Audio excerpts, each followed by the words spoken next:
All right. Well, good evening, everyone. I am Kevin Weber, and I am the principal at Bedford High School. And I am very excited to meet with the people here today and talk with you guys about esports.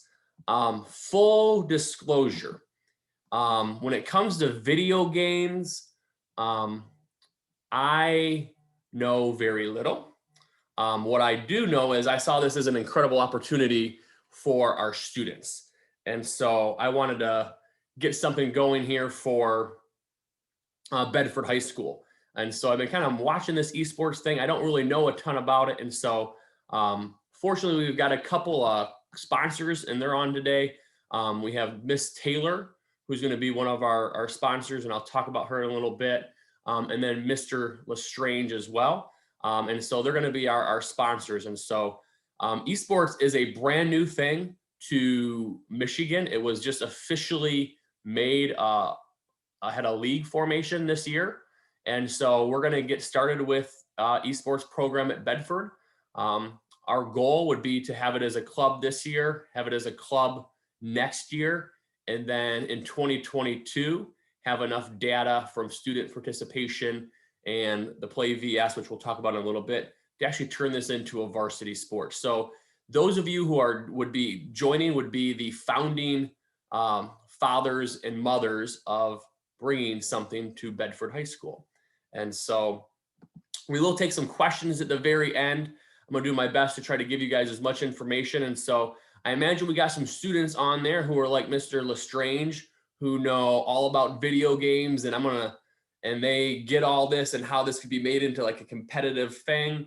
And then there's people like myself and Mrs. Taylor who are like, this is cool, but I don't know that much about it. So that's what we're going to try to make sure we communicate to all of you on. So as a parent, like, why would you want your kid to play more video games? Like if I'm a parent, Mr. Weber, you really want my kid to play more video games? I already try to get them off the video games all the time. And so, but this is actually a growing thing, and we'll talk about that a little bit. So real quick, we'll go over the history, a quick overview, the history, the how and why of esports. We're going to talk about the spring season and what games look like, practices, practice schedule, and then what game day in esports looks like. And then we'll talk about the sign up and costs associated with being part of esports.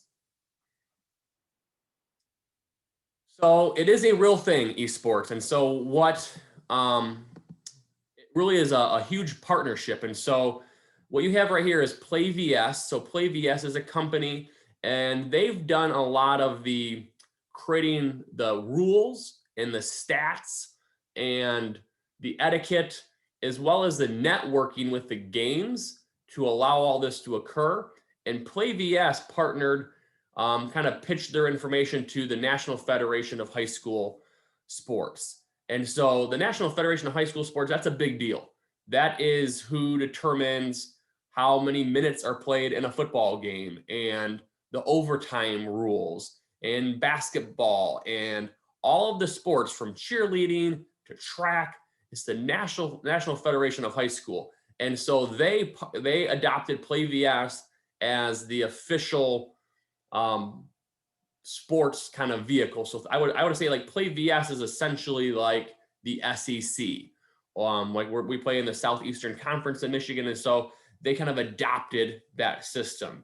And then to bring it to Michigan, the Michigan Association of Secondary School Principals, they reviewed all the content, reviewed all this stuff. I'm a member of MASSP, and they adopted this and endorsed this as a viable thing for Michigan and established the first Michigan high school sports league.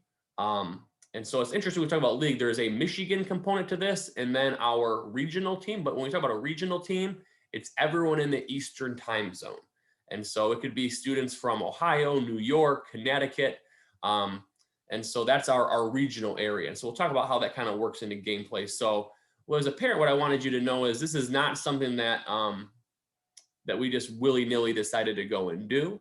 And then for students, because I have a bunch of kids, students, you guys have come to me and said, hey, Mr. Weber, we want to talk about having Call of Duty. I have nothing to do with what games we play. They have to all work through the legal pieces with Play VS before they could be adopted. And then that would have to get supported by the National Federation of High School Sports.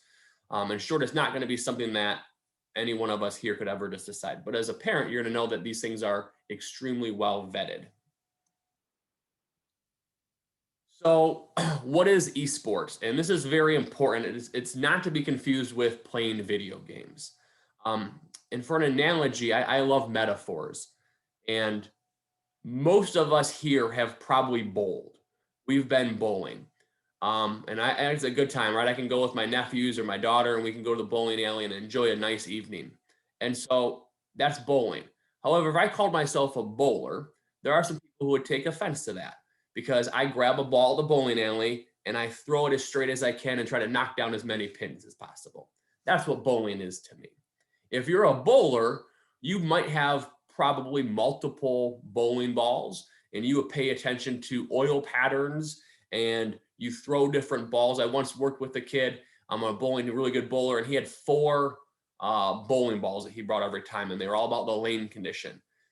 I don't even know what that really means, but that's the difference between bowling and then being competitive in bowling. In esports, is the same way. This is organized.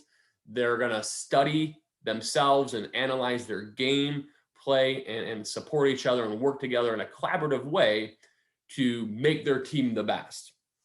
And so it's broken down into a regular season, and there'll be weekly matchups. What's wonderful about this, and this was really got my interest with COVID right now, this is not going to get shut down whatsoever.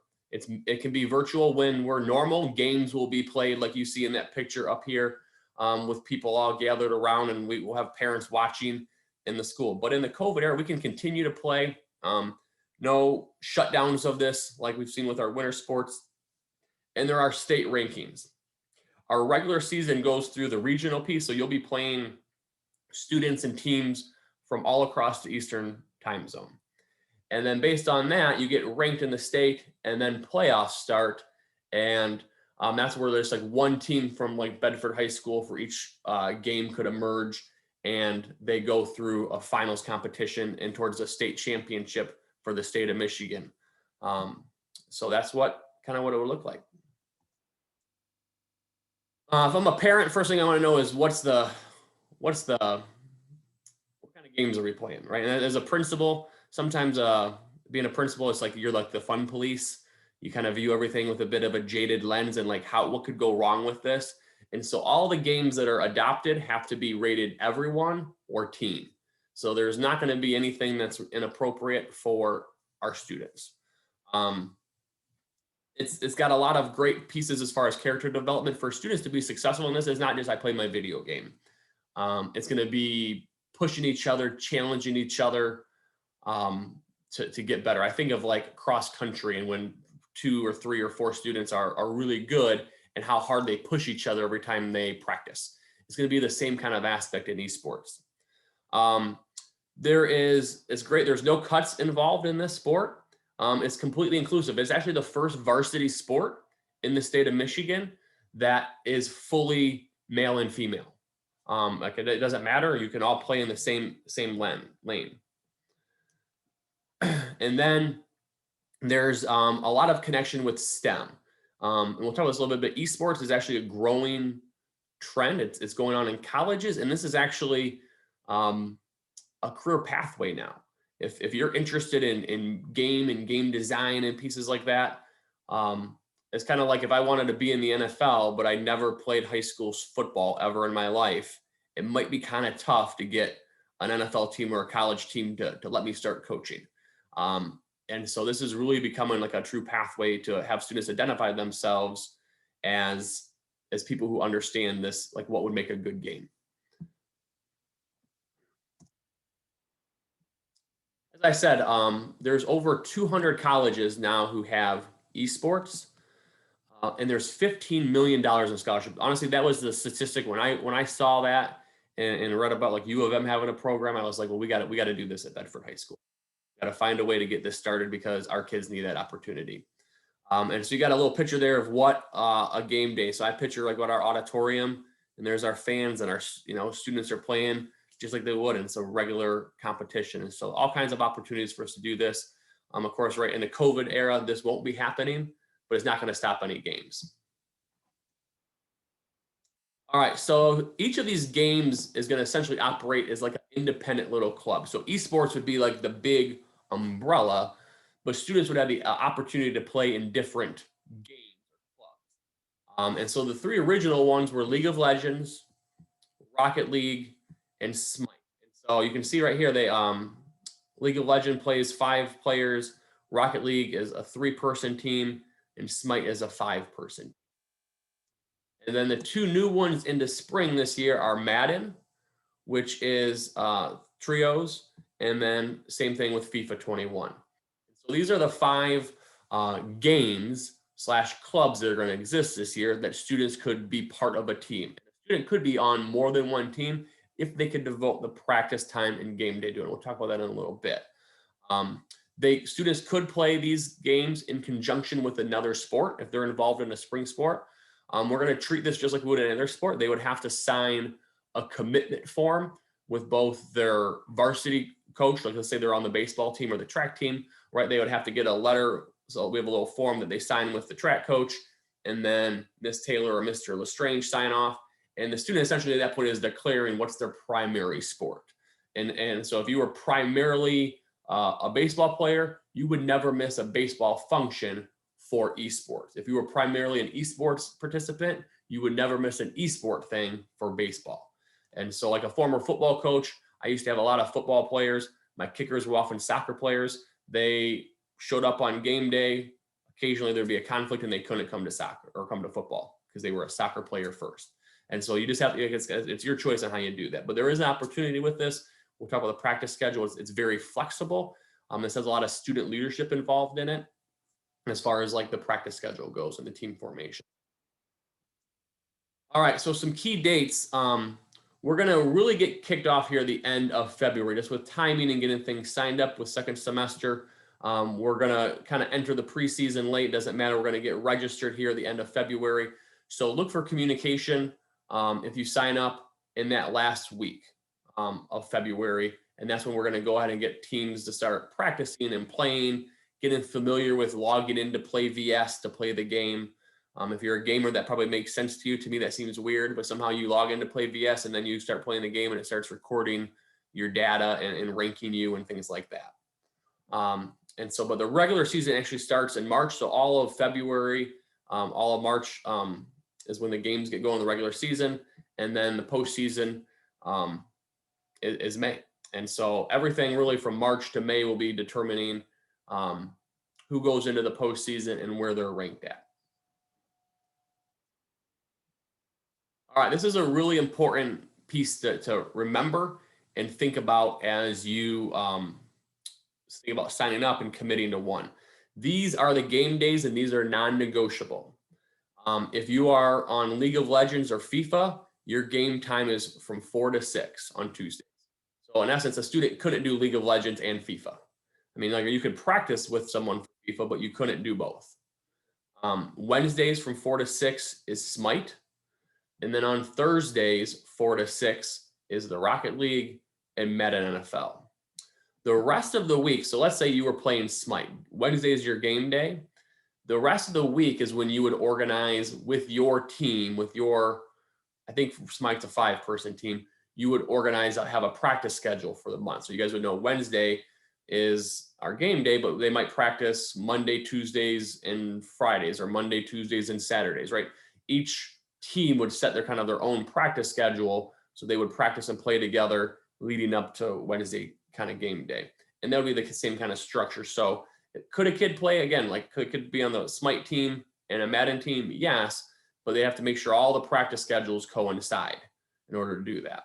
So I would really encourage students, especially right now as we get familiar with this, having no experience literally with how this season actually plays out. We really want our students to just kind of start with just one game or piece like that. Plus you have to pay for each one of these, and we definitely don't want our students to pay and then have these conflicts where they can't participate. But these are practices that once you have a monthly schedule set up, it's like any other practice. If you don't go to practice, you could be benched or not be able to play on that team. Okay, because you got to make a commitment to it. That's one of the big difference between like just playing video games and doing esports. This is a commitment. They're expected to hold their practice schedule, and they're of course expected to be there on game day. All right. So roles. As we kind of break this down, there's a lot of leadership for students in this, and that was one of the hardest things for me as I was contacting Play VS and learning about this. So they're like, the kids kind of do it all themselves, and I'm like, as a former football coach, that doesn't make sense to me. My students would never just put on pads and start hitting each other, and I have no idea other than the day they're doing it. That just seemed weird to me. But that's kind of how Play VS. This is designed in a way. So the structure for this, Mr. Lestrange and Miss Taylor are going to be the sponsors. So Mr. Lestrange is the gamer. He's got, I think, over 3,000 hours in one of the games. I can't remember which one it is, but he's played all of these games. He actually knows one of the developers of one of these games. He's doing all kinds of. He knows this through and through. He's done this. He's played competitive stuff. Knows all about this. So he's going to be the true. Here's your gameplay. Here's what you got to work at. Feedback loop to kids on things like that. Miss Taylor has been running our Bedford Virtual Academy. If you're a virtual student, you probably just had orientation with her in the past week. But she's also been a cheer coach, both sideline and varsity for many years, our sideline and competitive. And so she knows all about the ins and outs of making sure we are following all the school rules. Since this is going to be a true sport, and with the idea of it becoming a varsity sport, students are going to be held to the same thing as our athletes and activities for the code of conduct. And that's a really important thing to understand. Their grades are going to matter. You could be ineligible if your grades aren't sufficient. And another big difference is as a student, what you do outside of school is outside of school. As an athlete, which esports, as an athlete, you are held to a higher standard. And so your behavior as far as drugs, alcohol, what kind of language you're using, and social media, all those things, if it comes to our attention, you can miss, the consequences 25% of a season. And then if it's a second violation, it's a full year. And so, so those are kind of things that Miss Taylor's, dealt with before and will be a really big lead with this. I have complete confidence in both of them having us help navigate this. And they're going to provide a lot of guidance to the team captains. So each team, 5-person team or 3-person team, whatever that sport is, and some of them might have like 5 people and like an alternate. The team captain is going to be just like a teammate, but they're going to be part of organizing the practice schedule and then making sure that their teammates know the practice schedule. And so like with one of the, like Rocket League seems to be a real popular one. We might have 5-6 Rocket League teams. Each team could have totally different practice dates around what each of them have decided upon and what works for their schedules. And then they would set up like a monthly calendar. And then they're going to communicate with that with Miss Taylor and Mr. Lestrange, and they're going to make sure everyone knows that schedule, but then everyone's going to follow that schedule. And so that team captain, you're helping organize these things. You're kind of organizing what kind of practice structure you might have. Like sometimes you guys might just play, but then also kind of talking with each teammate and trying to make sure that each teammate is getting feedback. And so we're going to talk about how you give a student feedback, peer to peer, right? And just like we would like a golf coach, right? They're going to tell you how you swung. Did you do these things? Like, what do we got to get better at as a team? And how do we operate within that? And then a teammate would be someone who you're just following the practice schedule and having the game day. And so we'll work through establishing those with as the season goes in that early preseason and in the early parts of the regular season too.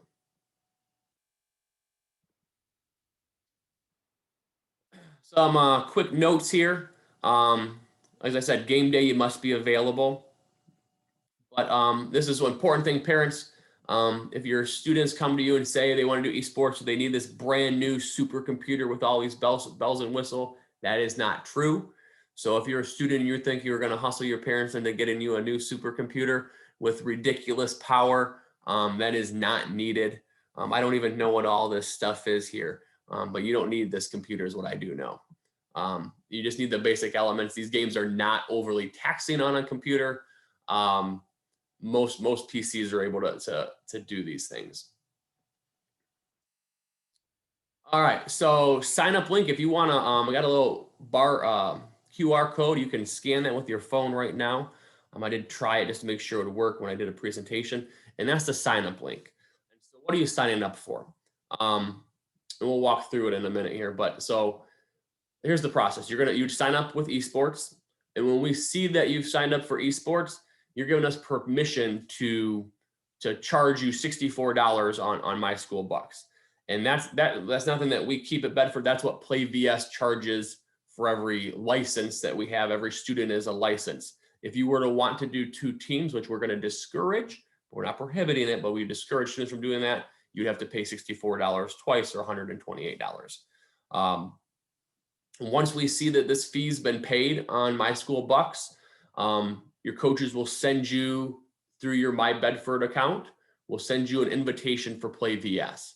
And then you'll log your account in with Play VS, and that'll establish it. And then once you have your Play VS account, you can start practicing and gaming and doing those kind of things, even outside of practice, to start logging your hours, getting your ranking situated, and things like that. And then once we have every student in there and we got a good list of teams, that's when we will be forming like practice schedules and connecting everyone to other esports teammates and getting the preseason play and practice schedules going. And so look for that at the end of February. So let me look at the link real quick here for you. And so what we're getting, your student's email address, their name, of course, student ID number. And here's the important things that we're going here. Just authorizing us that you got to pay $64. Very important thing here that you've reviewed the athletic code of conduct and activities code of conduct. So you're aware of the extension of how serious grades are, how serious we are about students conducting themselves in the right manner at all times. That you are aware of the student handbook and how that impacts athletics and activities. Understand that our club sponsors may bench a player for failing to practice or any other matters spelled out in the student handbook. One thing I know in the esports world, gaming and online chatting, I know that language especially might be something that goes a bit unchecked at times, and that's going to be a little bit of a culture thing as we move into being a regular sport. That kind of profanity and inappropriate languages is not part of gaming. That's a big difference between esports and playing video games recreationally. And so just know, especially, Miss Taylor, she's done this for a long time, complete confidence. And if someone is going on and someone needs to not play for a week, that is their decision. You have to have the equipment. With this being a club sport, there's no funds associated with paying for something like that. You got to have the equipment to play the game. You're gonna let us know what you want to do. Then also going to approve and consent to the Play VS rules in terms of parents want to read these. Essentially, Play VS has similar things to our athletic code of conduct in terms of if you're doing inappropriate things or saying inappropriate things, they monitor all of this stuff when students are logged in. And if they get flagged, they can impose consequences, including removing your student. They're very invested in making sure that their league upholds the standards. And then basically some signatures and communication information.